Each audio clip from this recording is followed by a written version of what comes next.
Hello, world.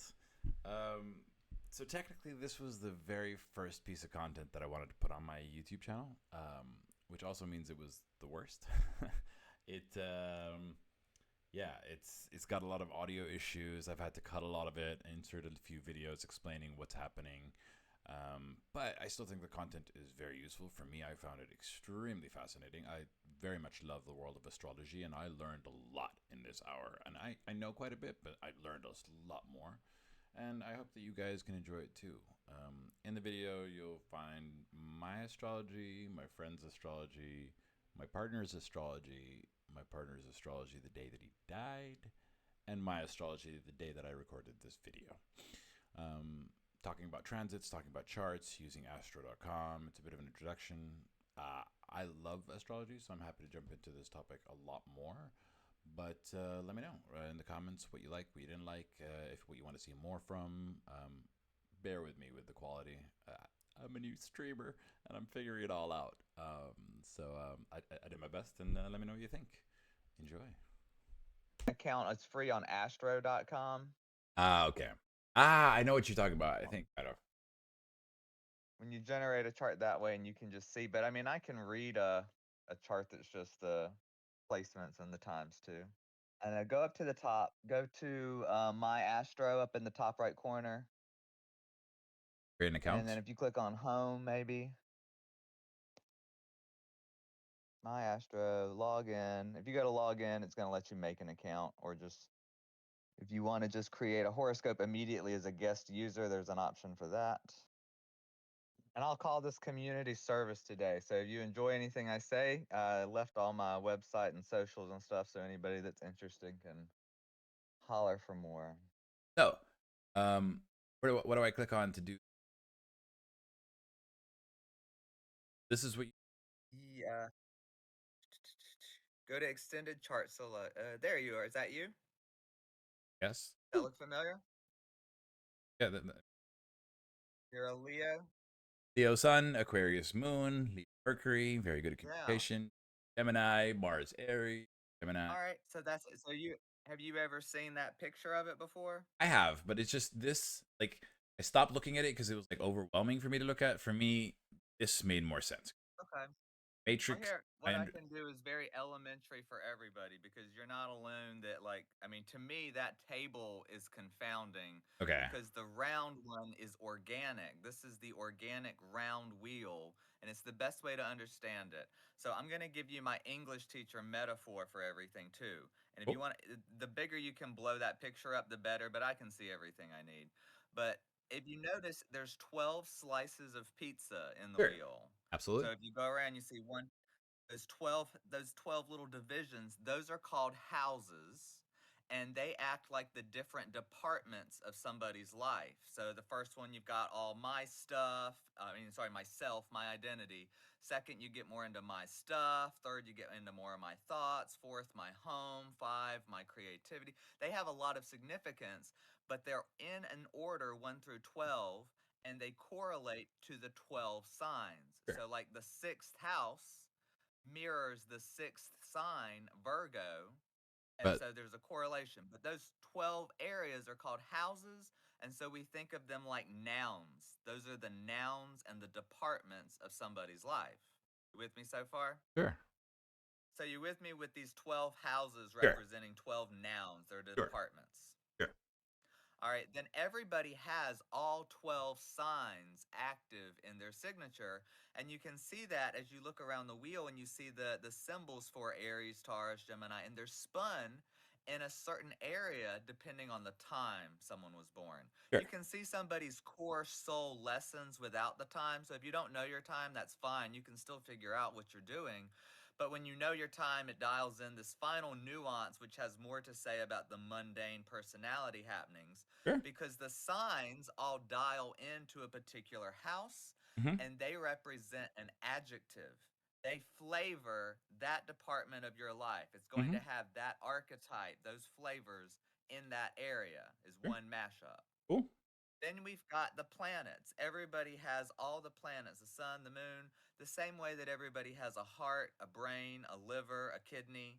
And so these are cosmic organs of consciousness. And if you know your gods and goddesses, that's great because their personalities behave in the same way that their archetypal activity is. So they are the verbs. Each one of them want to do something. Venus wants to pull in, Mars wants to drive towards, Jupiter wants to enlarge, Saturn wants to crystallize. So they all want to do something in a certain department of your life, according to the house, and in the style of the sign that they're in, which is the adjective applying to that house. So all of these different gods and goddesses or cosmic organs or verbs are happening for people somewhere, and they're doing something a certain way. The last part is we have all these lines, the blue lines, the red lines. What are all the lines? The lines are geometric angles between the planets that we can think of as conversations happening between them, and they modify the way that those planets express. So they are the adverbs. They modify the verbs. For Of the, example, Venus talking to Saturn is going to be a whole lot more conservative and thinking about values that last the test of time. Whereas Venus talking to Uranus is going to be a wild child and really value things that are spontaneous and electric and exciting. So there it really is when I read a chart, it's nouns and adjectives and verbs and adverbs that are just much more complex. They're all talking multiple, they're talking about multiple things at the same time. It's holographic. okay. So that's I, the shell. So that structure that I'm sharing is just giving some insight into how I think about this round wheel picture. When it comes to understanding a person and going like that's not part of that's almost like talking a foreign language in some way, which astrology can be.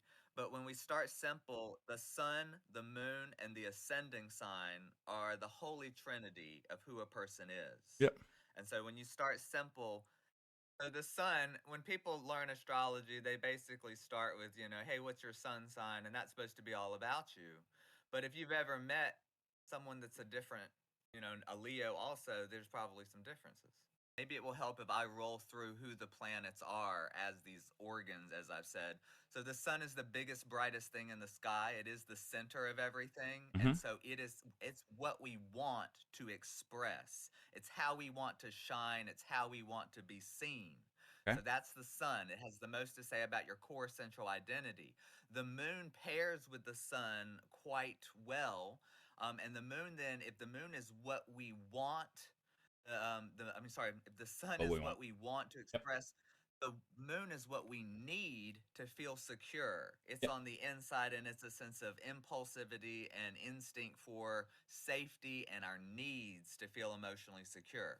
Okay. The ascending sign is how we move forward. It's how we go out into the world, how we put ourselves forward. Out from there, Mercury being the mental apparatus is right on. It's how we move and how we navigate and how we do all of the just deciding, all of the mental and movement things. Venus is like a magnet. Venus represents value and she draws into herself. Hmm. And we tend to draw in that which we find beautiful and pleasing and have value in the form of money and possessions and material things, and as far as partners and others that we appreciate. So she draws in that which is beautiful and pleasing. Mars then is how we go and get what we want. Mars is our thrusters. Mars is how we go forward, how we take action, how we charge. Both Venus and Mars are desire related. Venus is what we want and how we get it to come to us, and Mars is how we go after it. So they pair quite well. Jupiter is fortune, luck, abundance, all of that. And the word fortune and fortunate go together for several reasons, but it is where we have opportunity and allowance. It's where the universe says yes, more, grow. It's merciful, it's generous, it's forgiving. It's all of these qualities of more, growth, abundance. Saturn is, to contrast that, is the planet that is more likely to say no and wait. It is hard lessons. It is crystallizations. It's that which we find very important, but it's hard. It's some of our hardest karmic lessons. It's discipline, it's ambition, it's mastery when you do it well. It's also things breaking and ending when we do not have the proper integrity. So it does a dance with Jupiter in that way. Beyond Saturn, they're planets that are transpersonal and they're more subtle and more profound at the same time. Um, but Uranus is our electric drive to individuate, to My be anus? different. Well, and you know it's funny. It's so easy for us to hear and say Uranus, and it comes across comical, which is very Uranian. But the term I've said it needs to sound more like the original god Uranus, and it's spelled Ooh. O-U-R, Okay. Uranus. And Uranus is really about that which is all around us, and it starts with our, and it has a collective vibe of collective liberation, progression, innovation. It's electricity. Uranus is sudden, radical changes that enlighten and elevate and disrupt. So that's Uranus. Neptune is the dream king. Neptune dissolves boundaries. Neptune blurs lines, melts everything into oneness. It's all the things that are abstract, music, psychic phenomenon, dreams, altered states, spirituality. Neptune is the glamour king. It's glamorous dreams and illusions and all the components of that. And then Pluto, god of the underworld, Pluto is a strong drive to transform by eliminating unessential qualities, by destroying or eliminating that which is no longer helpful. And so it will cause our desires to unconsciously burn like a moth to a flame while we push and exert our power in directions that can create destruction and self destruction, but ultimately transcendence to activate more of our soul quality by burning out some of the darker desires. But there's a lot of power to the Plutonic drive. But those last three planets, Uranus, Neptune, and Pluto, are hard to articulate because they encapsulate such abstract themes. They have so much going on. Um, Okay. but everything before that is a little bit more traditional. I stopped with Jupiter and Saturn. I think they were also confusing to me, but I can understand luck for being Jupiter Yes, and no for being Saturn. it's it's because the sun all the way through Mars are personal planets. So the sun all the way through Mars is what's going to mold um, the most familiar aspects of somebody's mundane personality. Jupiter and Saturn are ultimately social planets, and they have more to say in that larger sphere of life. And then the last three are transpersonal planets. They affect everything, but just not as readily familiar.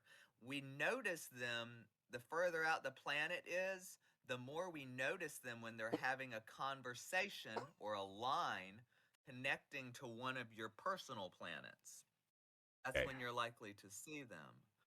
Um, so would you like me to talk about a particular planet of yours or Um. or Okay. three or what would you how would you like to steer the kite?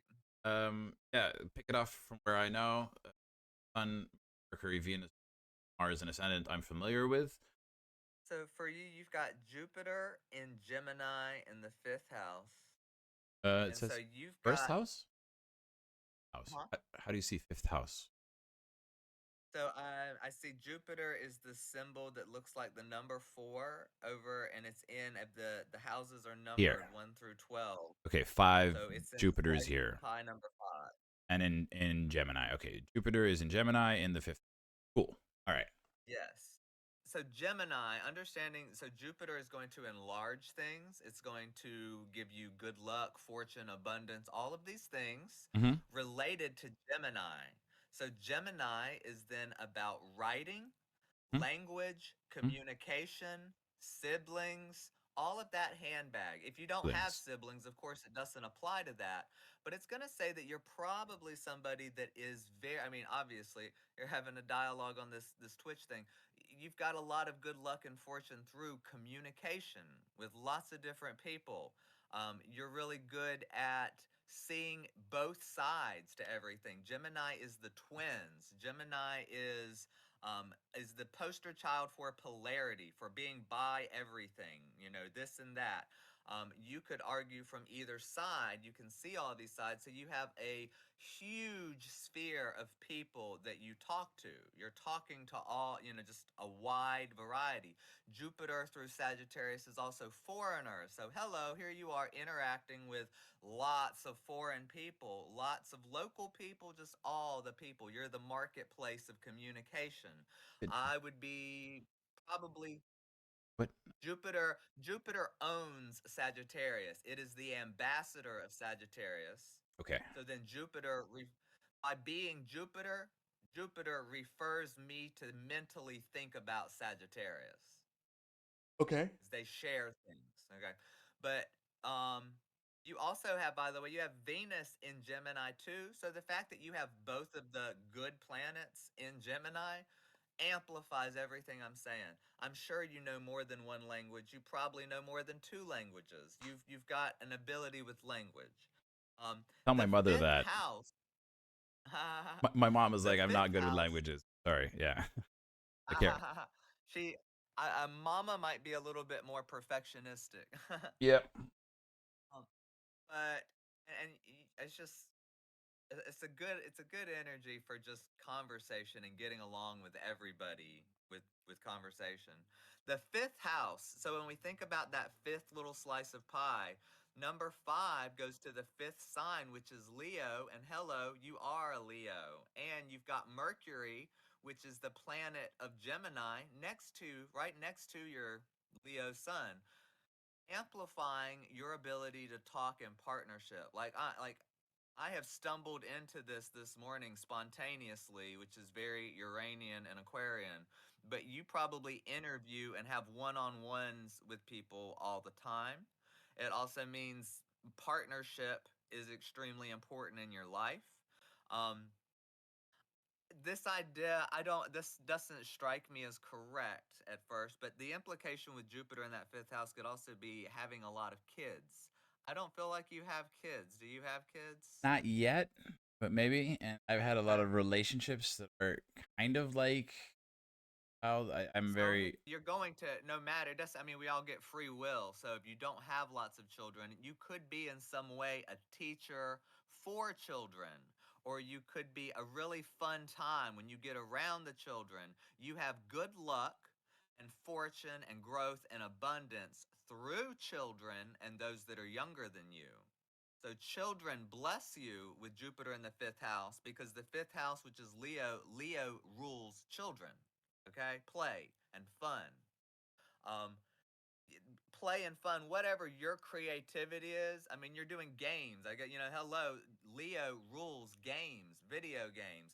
But you just have good luck, fortune, and abundance through games and play, everything that ties into Leo. Yeah. Um, Hey, there was a you comment probably got, I mean, you got to that I want go to ahead. verbalize. It says, "Yes, Daddy Ahmed."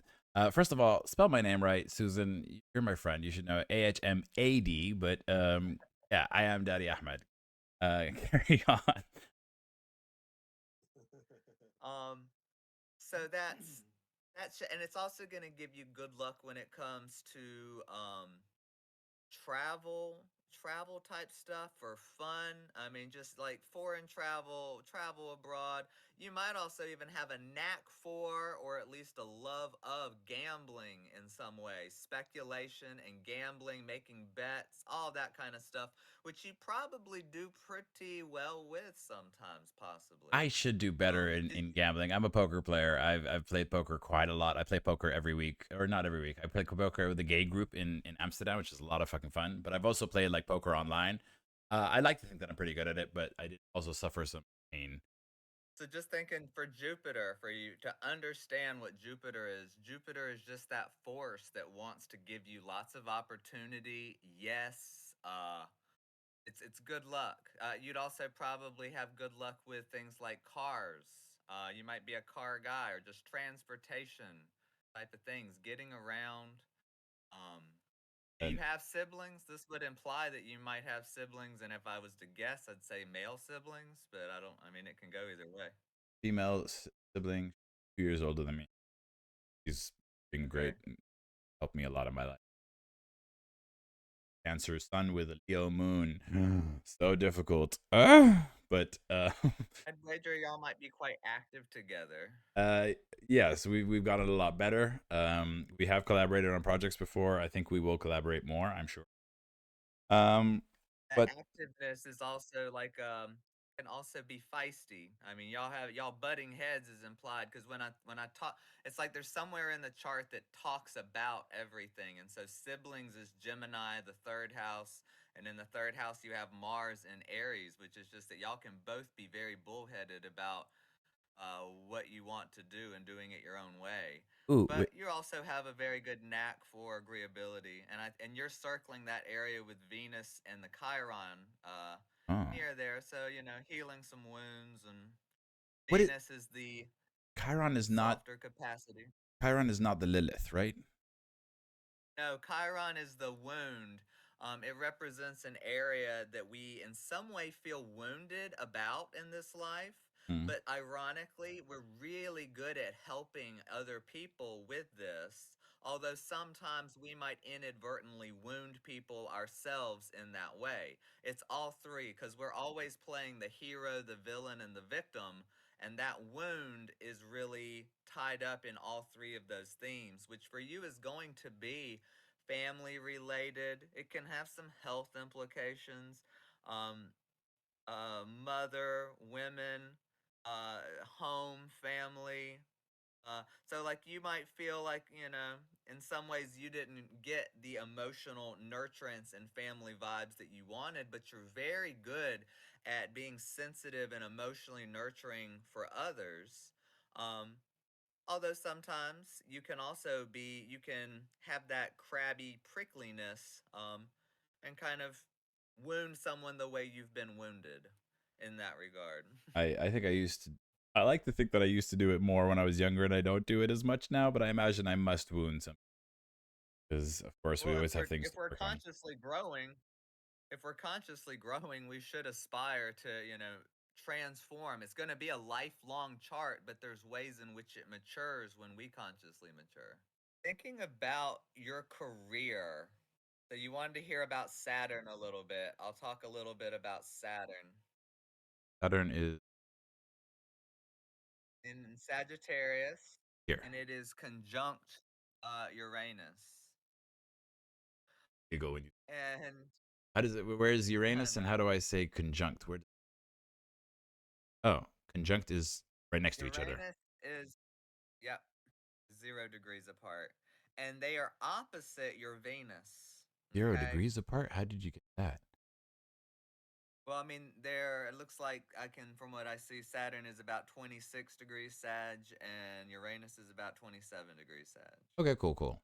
So they're conjunct. They're together is their Which? angle. And then they are across the board from Venus. Have you noticed your Venus in Gemini? So they're talking to your Venus. Um, you've already been vocal about the significant death of a partner, Mm-hmm. and the idea of that theme is potentially ripe in that aspect because talking to Venus across the board, that idea of Saturn is about things that are being very serious, things that are yeah, the test of time. It's just like they last the test of time, enduring with Saturn there. And then Uranus is something odd, unusual, electric, sudden. Uranus is actually, and this fits so well, Uranus is the poster child planet for everything queer, everything gay, unconventional, outside the box, queer is Uranus. And then everything conservative, traditional, etc., is Saturn. So it's quite a paradox when those two are together because our Saturn wants to structure something in a very serious way. It is really weird and hard to define and hard to put in a structure. And Uranus really wants to elevate and electrify and excite that which is stable and enduring and serious. And so it has a lot of factors that you're going to see in the career quadrant of your house or your life. And it's going to have a lot that you're going to see in the relationship quadrant of your life. When's the career quadrant? Your And when's the Saturn represents our qualities that translate to one's career, okay? and Venus translates as qualities that are quite ripe in our relationships. Okay. They're metaphors, they're windows of those things. So throughout the stutters, at this point, one of my friends had sent me his birth chart information, so that's why you'll see a different chart on the screen, and we will now enter into the discussion of that chart. But the audio was just not clear for it, so I'm just introducing this little segment.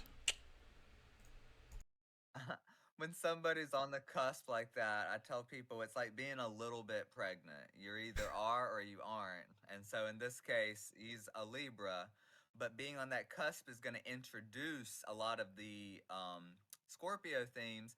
And if you can imagine this, if we go into something in astrology called progress charts, everybody is growing and evolving their sun into the next sign or two or three over the course of a lifetime, because there is a way that the chart evolves. So this person would identify quite Scorpio, especially as they've grown, like, after they were 1 year old, basically. But with Mercury in Libra, if you think about the difference between Scorpio and Libra, Scorpio is about the hidden depth of things. It's all the taboo, and it's the emotional entanglements that we have with people, and all of the deeper side of relationships. Libra is the interface. It's the surface level of keeping things harmonious, equal, compromise, partnering, agreements, all of that. So Libra is the surface side. And fun tidbit, Libra wasn't originally around. The scales were the claws of the scorpion way back, and as astrology evolved, those claws became the scales. And it is really showing how relationships evolve from the Libra dimension into Scorpio, which is the deeper, darker, more intimate level of relationship. Scorpio is sex, Scorpio is death. It's kind of like, Libra is marriage, and then traditionally sex after marriage. But there's ways to work the wheel however we will. Um, God but knows the Max does not necessarily wait for marriage for sex, but but yeah. But Scorpio is more likely to be, it can be good at finding out secrets and keeping secrets. And it's got this like quiet charisma, whereas Libra is more socially affable, Yep. and more talkative and keeps things lighter. So this is someone that might be very attuned to the deeper nuances of conversations and emotional interactions and motivations and psychology with people very much. This is someone who is super savvy with business arrangements, negotiations, dealings, understanding the hidden motivations and psychological components of all that. And by the way, they do excellent with this. They have Venus and Jupiter together in this sign. I want to know this person. um, this They've got great luck and abundance there. And the way that they talk, though, instead of being, because Scorpio is going to be more intense. Scorpio is intense and penetrating, all of that. But the way that they're going to talk with Mercury in Libra is going to be much more agreeable, much more harmonious. It's a great interface with that Mercury there. You see? Mercury and Libra. Okay, cool. By the way, it's Dutch Sun Yeah. in the stream chat, so get Dutch Sun. Oh, cool. So you can get to know this person. Um, they they've got a great knack for communication. This is going to be a person that is more so, I don't know, knows how to read the unsaid things in conversations. This is someone good at investigating. This is somebody, they just excel in all these things. They to get a little darker and whatnot, there could have been a lot of dealings in their lifetime with death and trauma that have been very transformational, but also have really opened up opportunities. This implies big inheritance possibility. I'm not saying for sure, but just the idea of doing well through somebody else's energies. This is I mean, Scorpio, it's hard for me to explain the why behind all the things, but there's reasons. When you know the planets and you know the signs, there's reasons why. But it could also be dealing with a sibling. Siblings could be very, very close with this person, or you know, there could be some very intense things, but there's something quite favorable. I mean, extremely favorable related to siblings, communication, travel, death. Um, when you get into Scorpio, this person has probably, I mean, obviously explored the taboo. Hmm. Venus and Jupiter is going to be quite an enticing, inviting opportunity to try everything from the buffet of dark and taboo things, sexually, drug related, all of that. There's going to be quite an enticing allure to that world, no matter to what level one gets involved with it or whatnot. But there's this idea of healing through that, and in some way, if this person has dealt with drugs and addiction and all this, there's a way that that could inspire them to be someone that helps people in that realm, or like a substance abuse counselor, or very good at helping others with trauma. Hmm. All of that kind of comes with the flip side of that energy. Um, if you have any questions about your chart, please ask. Daniel, I'm very grateful to have him, and I'm happy to do it. But I'm gonna take this opportunity back to my chart. We can go from there. Theo is all about me. You are Um, so correct. yeah, yeah. But get this, Mr. Leo. Mm-hmm. You have your sun in the seventh house, and so you are the most important vibe for you is Libra in this lifetime. You are all about relationships and partnerships, and having sun in the seventh house, as much as you want it to be all about you, when you are in a partnership, you also are quite generous at making it about the other person. And there's some way that, as big and as bold and as dominant of a personality as you have, you will always tend to feel like the other person is bigger and bolder and more dominant because it's in the seventh house, which is very, what do you call it? Like, you defer to the other a lot. Another part, another section. Essentially, I mentioned here that I had a partner and that he passed away, and that's where the conversation carries on. Was the death some sort of accident? Like, I mean, something sudden? Died sudden, Okay. there for it. Okay. That does It make sense. it happened in front of me while we were on vacation. Violent. It was Oh my goodness. quite rough. No creature that ever feels love should ever see what I saw. But That's but that's so when we talk about suicide, that you're getting into a land that is all things Pisces. I don't know what you know about Pisces.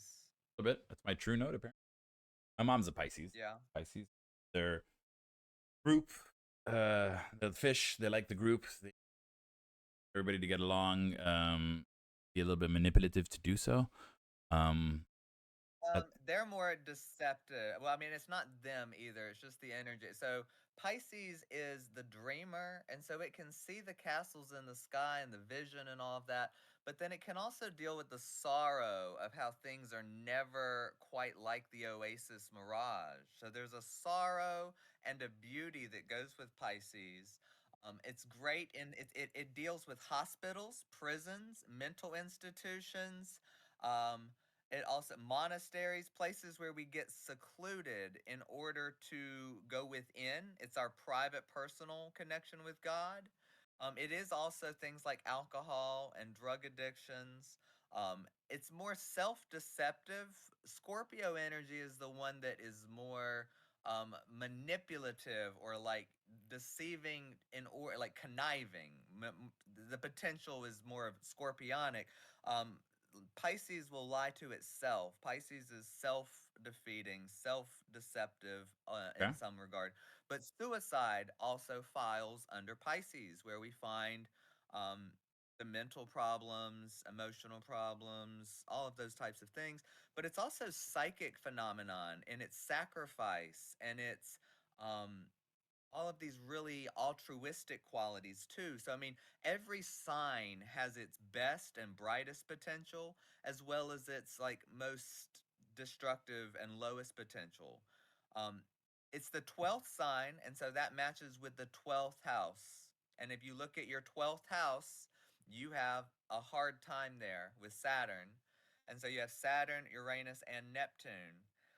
Um, that does say some sort of, I mean, this says a lot about your philosophy and your understanding of the universe and your idea of life and death and those things being profoundly shaped by an experience such as what you've had for sure.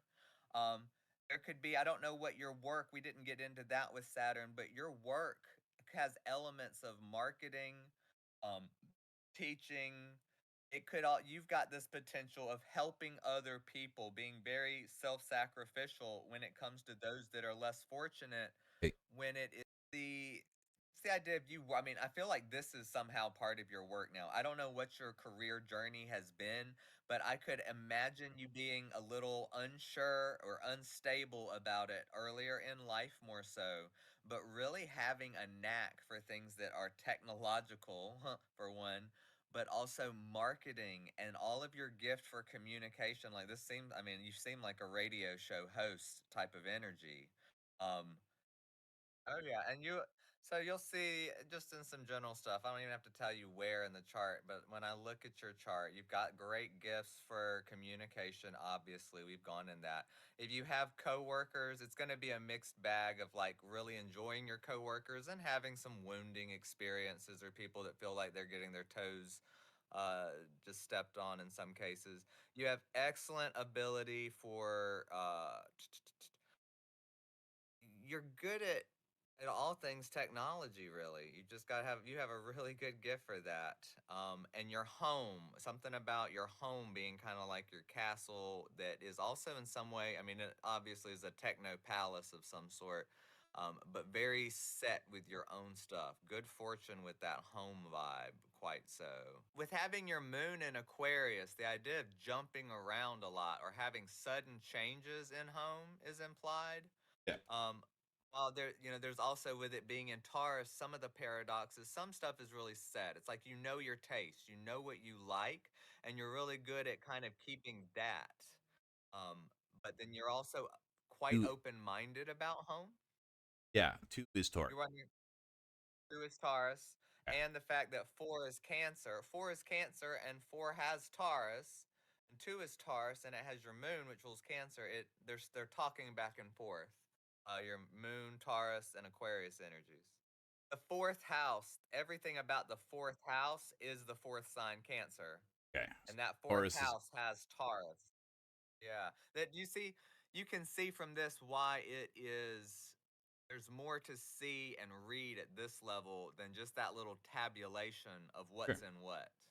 This is also your career will be one of the most profound areas that transforms in your life. You've got a very strong career signature with Pluto in the 10th. Whatever your career is at the beginning of your life, it totally transforms, and you do have quite a powerful um, out in the world presence with Pluto up there. Um, and you've just got that with Gemini. All the good luck in Gemini is multi-potentialite. You're good at doing a lot of variety of different things well. And so it's not uncommon when Gemini is where the good fortune is to have more than one plate spinning at a time. Probably if we go back to the date when you lost your partner, Hmm? I'm not I this is getting too involved, but like I could see where the planets were hitting in your chart and in his chart, and you could see an event that would signify, oh, yeah, that could be a death or something big. But without even looking at that in your chart, something has triggered.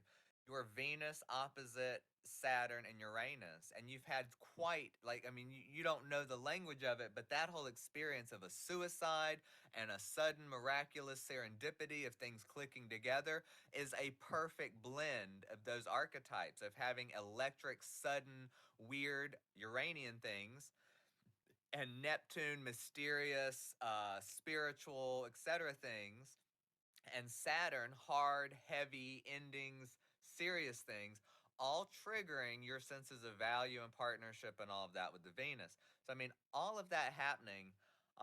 What connected for me, I would love to get you in touch with my friend and fairy godmother.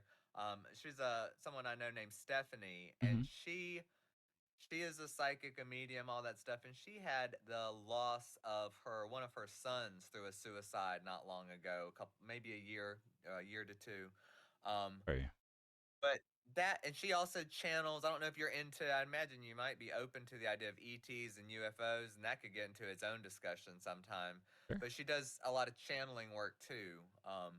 But there's something there, the connection with, because she could relate to some of the breakdown related around the suicide, and then that she's got some stories, the miraculous serendipities, and just the way the universe works and talks through those profound experiences. I mean, there's no arguing that that was an extremely profound experience in your life, and it would be odd if it was not extremely life changing. You Yeah. know, it is. There's something. So I mean, to go into that for a second, right before looking at the wheel, because understanding, like if I was teaching astrology, you have to know, just like you have to know multiplication tables, you're only going to know it as good as you know the language. And to know the language, you have to know the alphabet. And the alphabet is who are the planets and who are the signs and why do they do what they do. And the wheel is in a certain order for certain reasons. And when you talked about your spiritual beliefs, that's Sagittarius.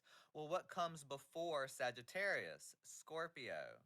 And Scorpio is where we deal with things that are the mysteries of life and death and sex and past lives and all the deep, dark, hidden mysteries. And so, belief and spiritual belief is a direct result from humans trying to understand the phenomenon of death, life and death, and the idea that we die and we go away. The idea of transcending the self is what we get through those life and death experiences and through the experiences of merging with another. When you merge with someone else, you die to yourself and you become an us or a we. And so it's a transcendence. Scorpio is what transcends.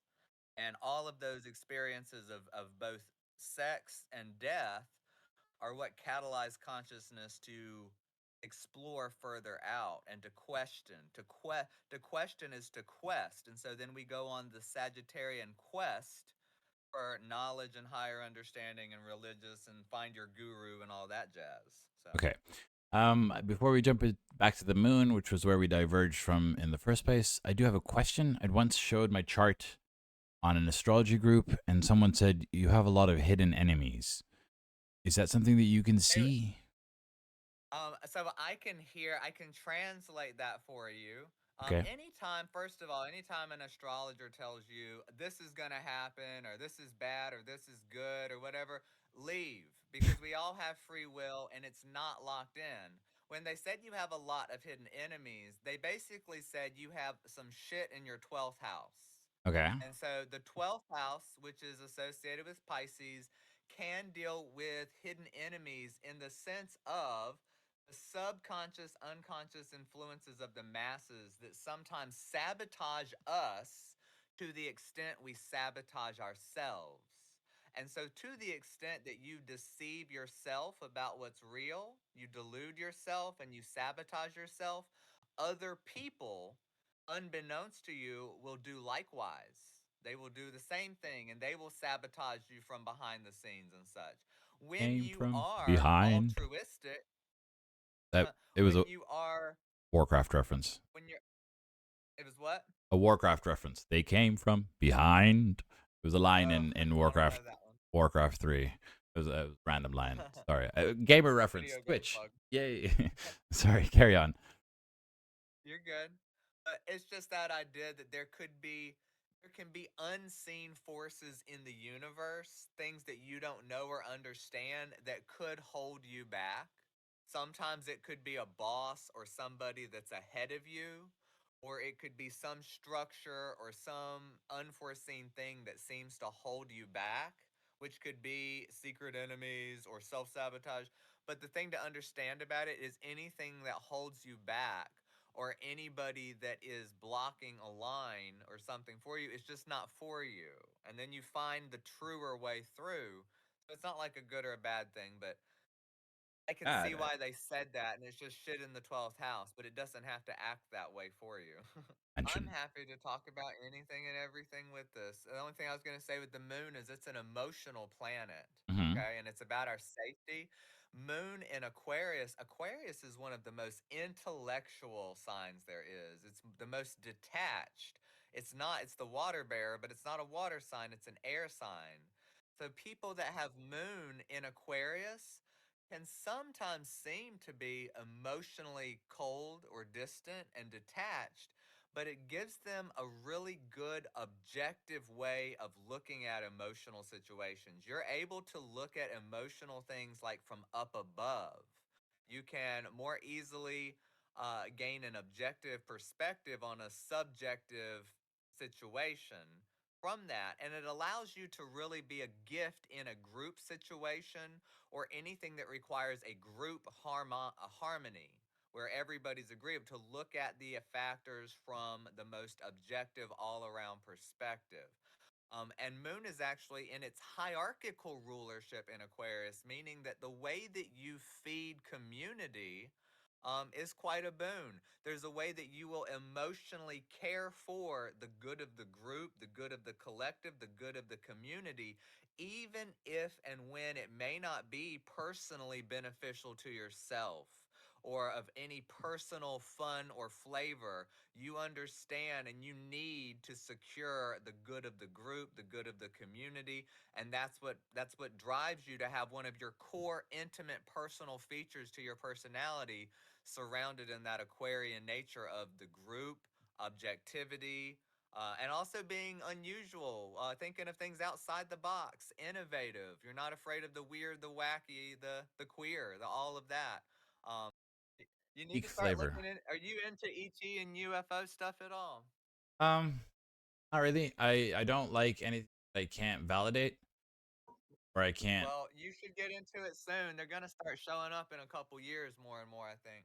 Oh, Chiron in what, Cancer, what since is it's in the sixth house, which is what's Virgo's department related to health, Chiron in Cancer, you might, I don't know if you have experienced tummy issues. Is your stomach somewhere that, all the as goddamn far as time? health complaints? Yeah. So that's where you would probably more likely to have health issues in the sense of stomach complaints, digestion issues, I'm dealing with the that are diet. gonna meta. Sorry for interrupting you. I'm dealing with a dietitian at the moment to try and figure out what bothers my stomach and what doesn't bother my stomach. Yeah, well, and so that's there. The reason though, like everything when it's so funny, like I'm playing astrologer and I just guess that you have stomach issues, and so that's the part that people like to fix on is, oh wow. But like the real thing is like why is stomach issues the thing? It's the mirror of these symbols that also in it's metaphoric. The stomach issues have, I'm sure, a nuts and bolt dietary component, but there's also something to say about how you are digesting emotional experiences. You're going to be more sensitive to emotional experiences, and there's a way that you might just try to eat them too fast without really digesting them. And so, when you have problems digesting emotional experiences, you can also have problems with literal physical digestion. The Um, I mean, my partner, he always had stomach issues. Whenever we ate, anytime we ate, anytime we he'd eat too fast, and his stomach would be uncomfortable, and he'd have to stop, and he'd eventually lose his appetite and change. Poor thing. Yeah, you just reminded me of Paul. Ooh, Interesting, can I pull up interesting. And his I would chart? Oh, I'd love to learn how to do a transit. I'd love to know how to do like the day that he died. For example. you're gonna have to like Pick something. you're gonna have to go to The main screen. Like, is this his chart? This is his chart. Oh wow. Yeah, y'all were, I guess, born around this, like, what, a year apart or the 4 days same apart. year? 4 days apart. Oh, okay, yeah, yeah. Oh well, no wonder y'all had quite. So hello, you have Venus.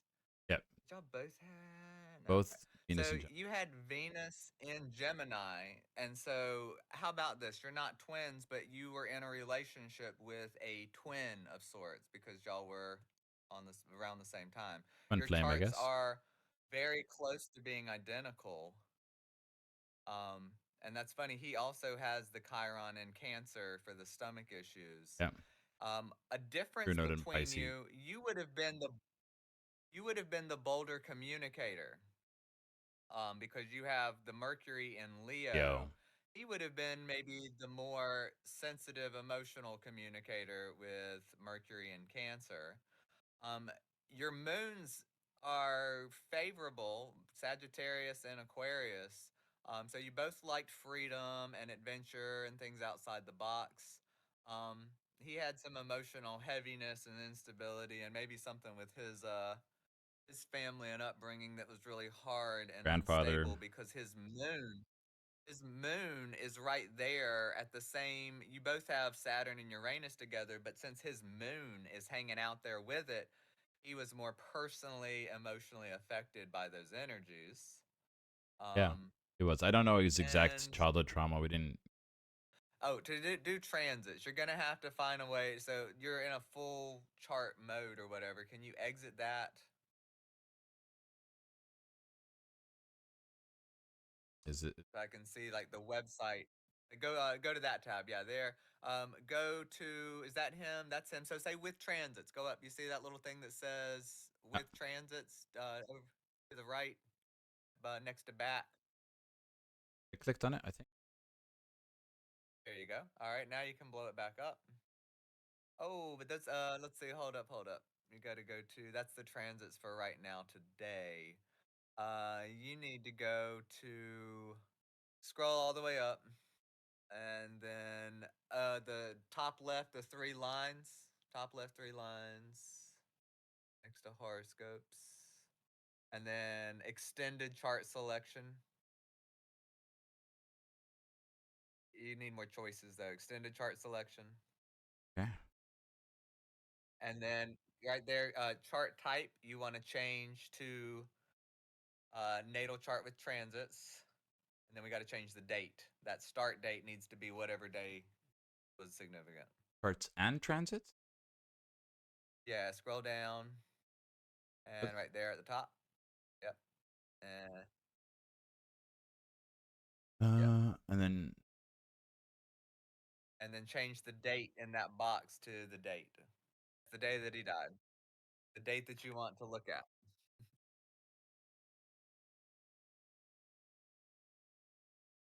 You got it. the one. Yep.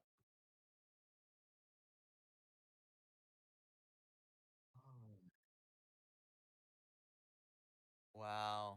Okay. Okay. So when we're looking at what was significant that day, if you look up there, the ring and around the blue is where the planets were that day, and the ring inside the blue is where they were when he was born. So I'm looking at things that are significantly triggering things for him that day, as well as what was significant in the air. And so that day, if you look up at the top, the moon was right on top of Neptune at some point. They were together. The moon, we Oh, can the really day. think Yeah. with transits. Yep. The moon is like the second hand on the clock. The moon is what is going to trigger things of the day. Mm-hmm. And the moon hanging out there around Neptune, for some people, they might have gone to a concert. For some people, they might have just watched some TV. They might have listened to some music. But it's the theme that relates to suicide. When I told you where does suicide fall, it's Pisces and Neptune. And the moon was in Pisces on Neptune. So that's that day's vibe. How is that day's vibe hitting him? At point is about 20 something degrees Neptune, and it's squaring everything down there in Sagittarius. Sagittarius is 90 degrees away, and so that point where the moon is on the blue circle was talking to the point down there where his moon, Saturn, and Uranus is. Do you notice that? Difficult for You me to follow. circled it. You're circling both of the spots on the screen. So yes, that spot in the blue was forming a square, challenging angle to his moon, his Saturn, his Uranus, which is just it triggered some kind of sadness. I mean, like an extreme, unconsolable sadness for him, Do you see for his specific. where? Where? Um, do you see the red line from Mars down there to everything? What does Mars look like? Because I don't have the key. Mars looks like Mars is in Aries. It looks like a man sign. It's right hanging out here. in Aries, right Yep. next to Pisces. Yep.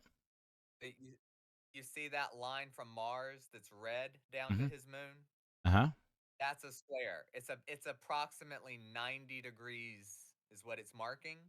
So 5 degrees to the 26, it's actually closer to like 9 degrees away from being 90. It's like 95 degrees, but it's close enough that it's still drawing it. It's close enough to still be recognized as a square.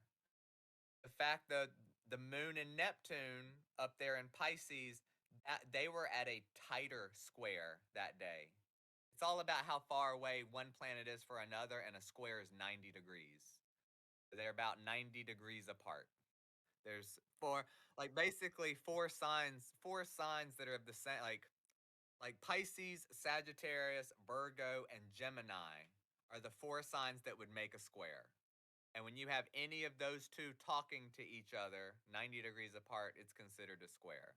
So I can see that that day, the moon and Neptune and kind of Jupiter were square his moon, Saturn, and Uranus. And so that's a small event that could trigger something of that nature. In a different regard, he also has Mercury was on his Mars that day. If you see where Mercury was that day, it was on his Mars.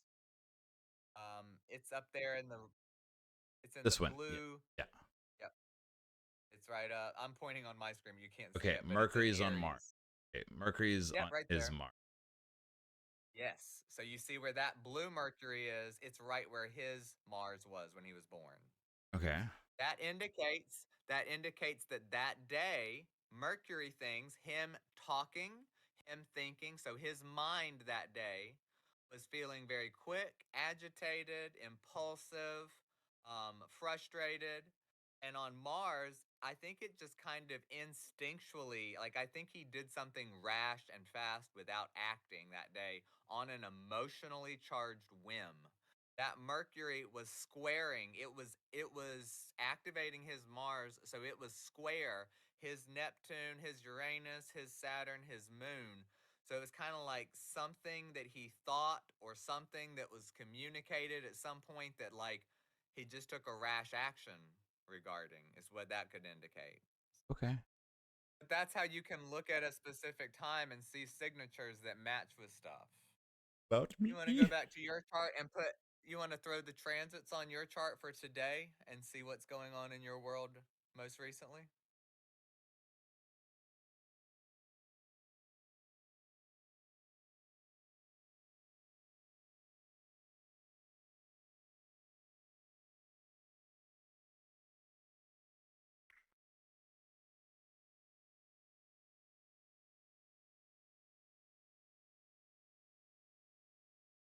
Yep. More recently, I don't know if something with your home or your family has kind of solidified in the last year or so maybe. Is there something that's like just had Saturn go over your moon, which either can be some big family responsibilities or something heavy with mom or dad, but also, or like something that's like heavy related to home or like something really serious with home, but it seems like that's finished up.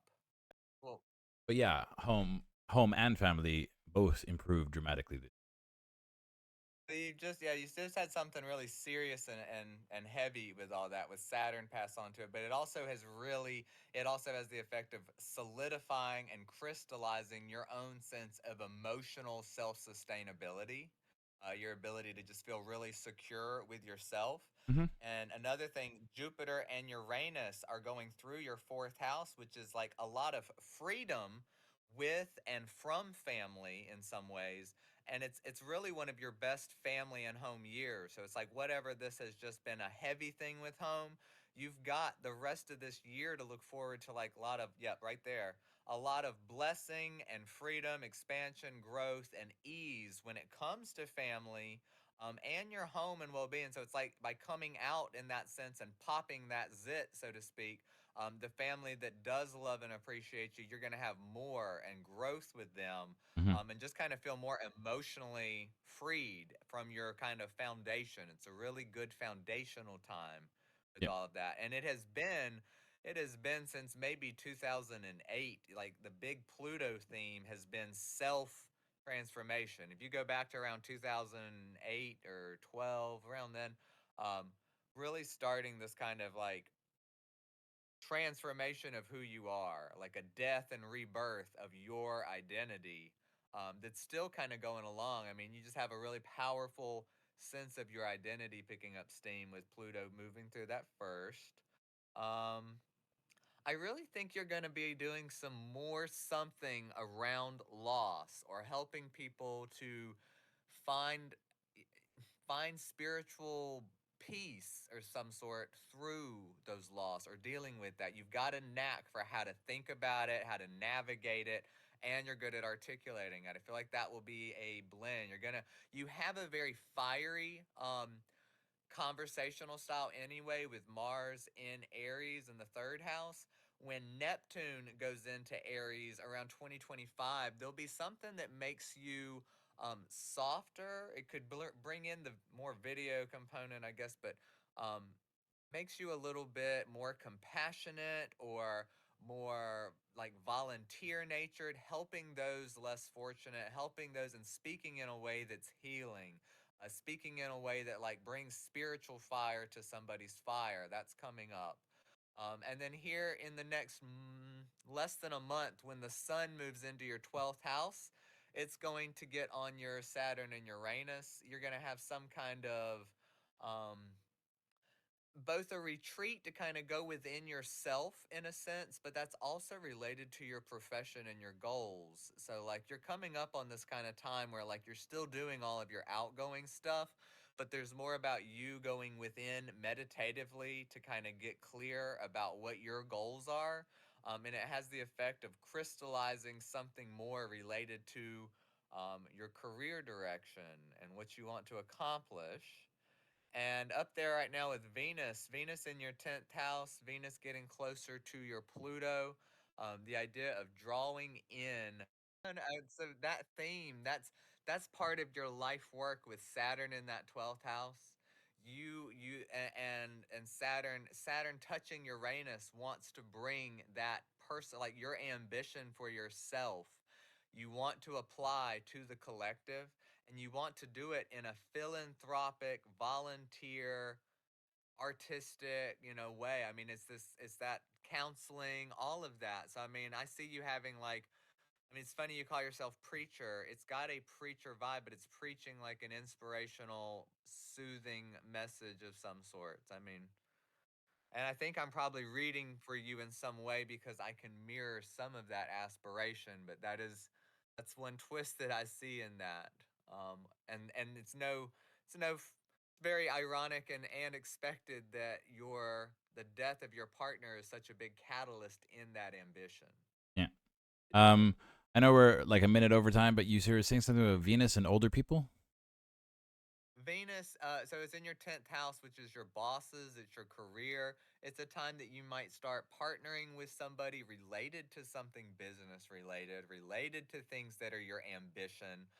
Other people are favorable, are Venusian towards that kind of business and stuff. And to the degree that you have any romantic interest floating around, Venus, when it gets on Pluto, can make those more intense, more extreme, um, all of that kind of having like a strong draw towards the layers that are your unconscious desires related to others, related to job, related to partners, all of that Scorpio, Pluto, 10th house, all of your little things that are hitting together. Um, is just kind of bringing that around. It's a time where socializing with people that you consider to be authorities, people that are older, all of that kind of stuff is in the immediacy. Yeah, Forward to it. you're kind of going into a reflective, incubative. I don't know. You got some energies coming up over this month that will have you reflecting over the direction of your ambitions and communicating with some people about how to join forces, um how to turn things online. Well, cool. We'll see what's up. I need to go see what I can do with the day. I haven't even done anything yet, so I just popped on this for my morning. So I will log off of here and I'll catch you another time. Wait. Before you go, advertisements. Watching. Uh, Led into Gold. Led into Gold is Lead into Nathanial. gold I'm gonna is my post website. this entire VOD, not the entire VOD, but at least the astrology section on YouTube. You can see how amazing Nathaniel is at explaining astrology. He's been working me for the past work very erotic. Yeah, he's been teaching me a lot about astrology transits. I've learned so much. It's been amazing. I thought I knew. I knew I didn't know that shit. I didn't know jack shit, but I very grateful and very appreciative. So he does his services. If you want to know more about astrology, then Led into Gold. New, I guess socials. I don't. It's all the same. Lead into gold spelled the same way on Instagram, YouTube, Yeah, Facebook, everywhere. they're all on your link on your website anyway. So just They are, yeah. ledintogold.com if you want to learn about astrology. What you missed out, I will post my YouTube, my first YouTube. I'm excited. Cool. We have direction. We have focus. Thank you, Nathaniel. I fucking Yay, thanks for doing this. It was fun to show up. We'll talk to you later, man. Have a cool, good buddy. day. There. Ciao.